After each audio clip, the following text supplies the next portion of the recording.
दिल्ली में आज चुनाव के लिहाज से बड़ा अहम दिन है। आज अंतिम मतदाता सूची जारी होनी है। इससे पहले वोटर लिस्ट को लेकर विवाद हो चुका है। नाम हटने के विवाद के बीच आज आखिरी लिस्ट जारी हो जाएगी और आज जारी होने वाली मतदाता सूची पर आम आदमी पार्टी समेत तमाम पार्टियों की कड़ी नजर है। आम आदमी पार्टी शिकायत कर चुकी है कि बड़ी तादाद में वोटर्स के नाम काटे गए और इसी बीच आज ही दिल्ली चुनाव की तारीखों का भी ऐलान हो सकता है।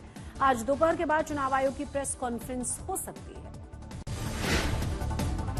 रविवार में दूसरी बार जो बीजेपी की सूची जारी हुई उसमें सांसद रमेश बिधूड़ी के बोल बिगड़े हैं। उन्होंने अतिशी का सरनेम बदले जाने के मामले में कहा है कि सीएम अतिशी ने तो अपना बाप बदल लिया।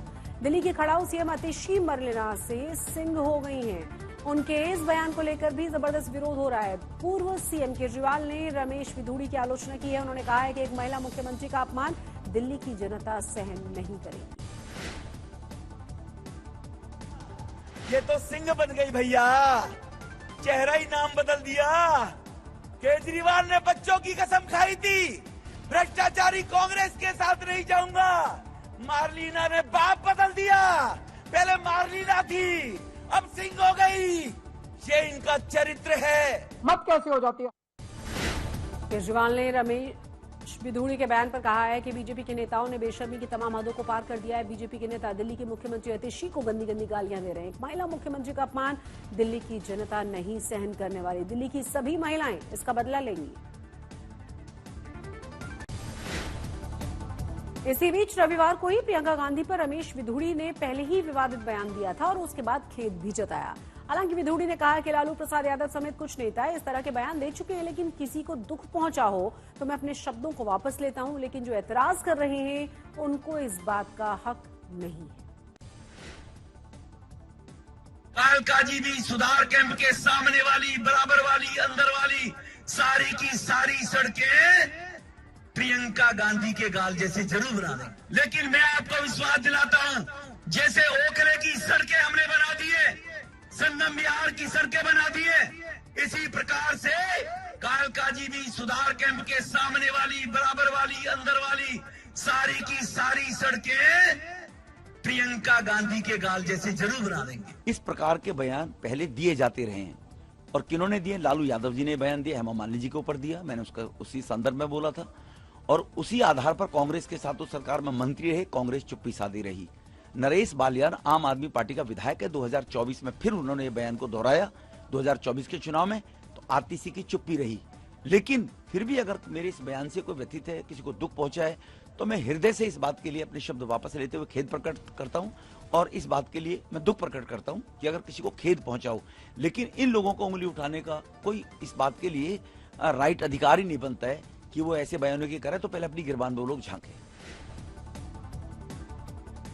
दिल्ली चुनाव में बीजेपी और आम आदमी पार्टी के बीच जबरदस्त पोस्टर वॉर चल रहा है और बीजेपी अब तक 5 पोस्टर जारी कर चुकी है। आज फिर से आम आदमी पार्टी को बीजेपी ने अपने पोस्टर्स में आपदा बताया है। उधर आम आदमी पार्टी पर बीजेपी का भी कटाक्ष सामने आया है। आम आदमी पार्टी ने पोस्टर जारी करके पूछा है, आपका दूल्हा कौन है?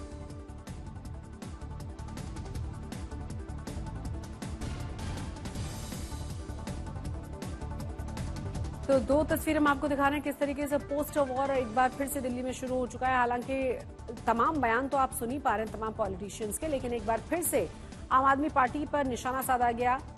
प्रधानमंत्री नरेंद्र मोदी की तरफ से आपदा आम आदमी पार्टी को करार दिया गया है। तो अब आम आदमी पार्टी लगातार पूछ रही है कि आखिर आपका दूल्हा कौन है और उसके लिए भी उन्होंने पोस्टर जारी कर दिया है। केजरीवाल के पहले वाले मकान को लेकर परवेश वर्मा ने अतिशी को खत लिखा है। परवेश वर्मा ने कहा है कि शीश महल को आम जनता के लिए पर्यटन स्थल बना दिया जाए। बीजेपी सीएम हाउस के रेनोवेशन में पैसा खर्च करने को लगातार मुद्दा बनाती रही है। प्रधानमंत्री मोदी ने भी अपनी दोनों ही रैलियों में सीएम हाउस को शीश महल कहा है।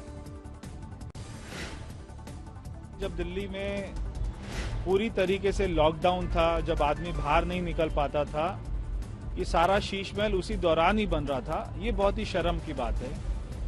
तो यहाँ के लोगों ने मुझे कहा, जी कैसा है, आज तक तो दिल्ली के मुख्यमंत्री ने 11 साल में हमको अपने घर नहीं बुलाया, तो हम एक बार देखना चाहते हैं वो शीश महल कैसा बना है। तो मैं आतिशी जी को कहना चाहता हूँ कि शीश महल को एक जो है पर्यटन स्थल वो उसको घोषित करें, वहाँ पे लोग जरा देख के आए कि दिल्ली को ठगने वाला, दिल्ली के सपनों को बेचने वाला दिल्ली के लोगों के साथ में विश्वासघात करने वाला व्यक्ति ने अपना राजमहल कैसा बनाया था। मुसलमान ऑल इंडिया मुस्लिम जमात के राष्ट्रीय अध्यक्ष हैं मौलाना शहाबुद्दीन। उन्होंने बड़ा दावा किया। उन्होंने कहा है कि महाकुंभ वक्फ की जमीन पर चल रहा है और ये जमीन लगभग 55 बीघा है। मुसलमानों ने बड़ा दिल दिखाते हुए कोई आपत्ति दर्ज ही नहीं कराई। कुंभ मेले के सारे इंतजाम इसी वक्फ की जमीन पर हो रहे हैं। हालांकि इस बयान को लेकर हिंदू साधु संतों ने कड़ा एतराज भी कर दिया और कहा है कि ये दावा गलत है।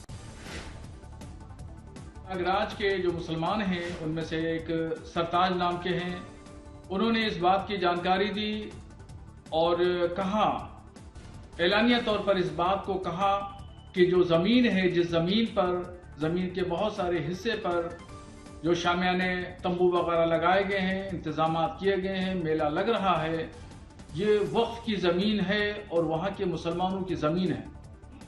मगर दरियादिली देखिए मुसलमानों की कि मुसलमानों ने कुंभ के मेले की तैयारियां, शामियाने और पंडाल, रोड और सड़कें और खड़ंजों पर कभी मना नहीं किया कि यहाँ पे मत लगाइए। आप पाकिस्तान आतंकी तो भेज नहीं सकता, उपद्रवी तो भेज नहीं सकता, दहशतगर्दी कैसे कराए? तो इस तरह से दहशतगर्दी हमें लगता है पाकिस्तान के इशारे पे इस तरह के कुछ लोग हैं जो मुल्ला मौलवी जो जानबूझ करके महाकुंभ को विवादित करने का प्रयास कर रहे हैं। महाकुंभ को जानबूझ करके, चूंकि अंतर्राष्ट्रीय स्तर का मामला है, कभी बोलते हैं क्या धर्मांतरण होगा, कभी बोलते हैं जी ये तो वक्फ बोर्ड की जमीन है। तो या कहीं ये दहशतगर्द टाइप के लोग हैं। अब आतंकी 47 लेकर के तो अब आने से रहे, क्योंकि जानते हैं कि यहाँ आएंगे तो सीधे परलोक चले जाएंगे। तो इसलिए इन लोगों से यह भी एक दहशतगर्दी है। वक्फ बोर्ड की सारी जमीनें सरकार की हो जानी चाहिए। अनाधिकार चेष्टा है। धर्म के नाम पर देश का बंटवारा कराने वाले इस देश में भूमि को हथियाने का माफिया बन चुके हैं वक्फ बोर्ड के नाम से। बिहार में बड़ा सवाल अब यह है कि क्या नीतीश फिर से पलटी मारेंगे। नीतीश ने कल साफ तौर पर कहा है कि वो एनडीए के साथ बने रहेंगे और इससे पहले लालू प्रसाद यादव ने कहा था कि उनके लिए हमेशा दरवाजे खुले हुए हैं। कल नीतीश कुमार ने 2 टूक कह दिया कि पहले मैं भटक गया था लेकिन अब कभी नहीं पलटने वाला। उधर तेजस्वी ने नीतीश को लेकर हमलावर हैं और उन्होंने कहा है कि वो हाईजैक हो चुके हैं। लेकिन लालू की बेटी मीसा भारती ने नीतीश पर नरम रुख अपनाया है। मीसा का कहना यह है कि लालू प्रसाद यादव और नीतीश दोस्त थे और वो संकेतों में बात करते हैं। सबके साथ जोड़ दिया, अब तो हम फिर पुराना साथी में है, तो दूसरी से मैंने हम किए जी। तो सब कोई काम किया, कोई महिला का शाम के बाद कोई निकलता था, कोई महिला को किया। हम लोग कितना ज्यादा पुरुष के लिए, महिला के लिए, हर जात के लिए, हिंदू का, मुस्लिम का, अपर कास्ट, पिछड़ा, अति पिछड़ा, दलित, मात्र, सबके लिए हम लोगों ने कहा। वो 2 दोस्त हैं, दोनों आपस में क्या बात करते हैं, शब्दों का प्रयोग करते हैं कि इशारे में बात करते हैं, क्या बात करते हैं ये दोनों लोग ही समझे। लेकिन सम्राट चौधरी तो कह रहे हैं स्थापित करना चाह रहे हैं तेजस्वी यादव। नीतीश कुमार कह रहे हैं कि 2 बार गलती हो गया। देखिए 2 बार तो नीतीश कुमार जी ने तेजस्वी जी को स्थापित कर दिया। दिल्ली के दंगल में पीएम मोदी एक बार फिर से आक्रामक नजर आए। प्रधानमंत्री नरेंद्र मोदी ने दिल्ली के रोहिणी में रैली में आम आदमी पार्टी के तमाम कामकाजों पर सवाल उठाए, तो वहीं केजरीवाल ने भी मोर्चा संभाला और सारा ठीकरा फोड़ा केंद्र सरकार के सिर।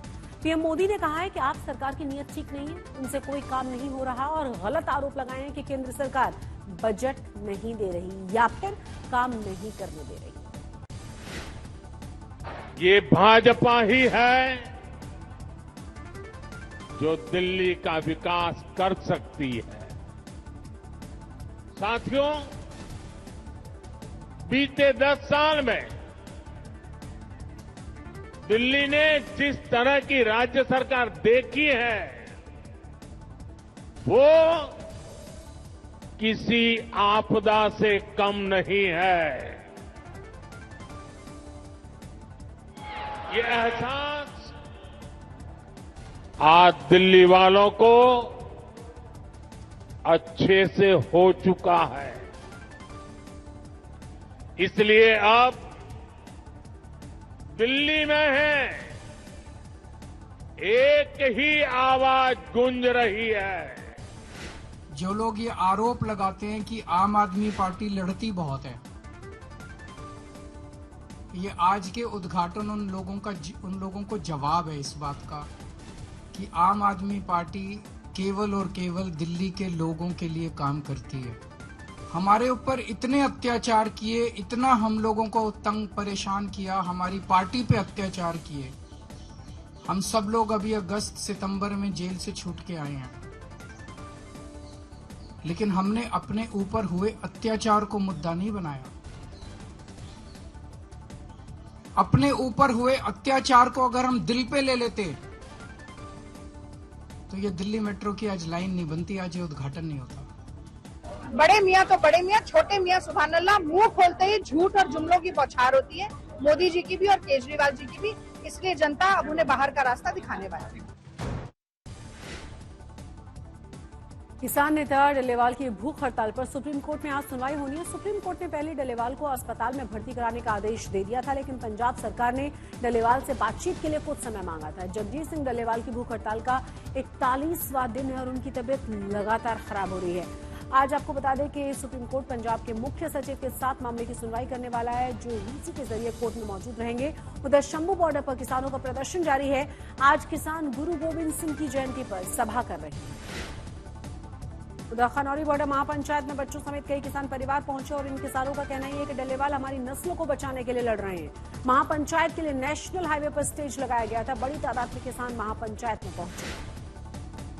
फिरोजाबाद में 29 साल से बंद पड़े हुए शिव मंदिर का प्रशासन ने ताला खुलवा दिया है। मुस्लिम बाहुल्य इलाके में स्थित यह मंदिर 60 साल पुराना है, लेकिन 3 दशक से बंद पड़ा हुआ था। सालों पहले इस मंदिर का हिंदू मालिक बाहर जा चुका था। रविवार देर शाम इसका ताला खोला गया और इस पहल से बजरंग दल के कार्यकर्ताओं में बड़ी खुशी देखी गई। इस दौरान बड़ी संख्या में पुलिस बल और प्रशासनिक अधिकारी भी मौजूद थे। मंदिर का ताला खोलने का विरोध किसी ने भी नहीं किया। मंदिर में कुछ खंडित मूर्तियां मिली हैं।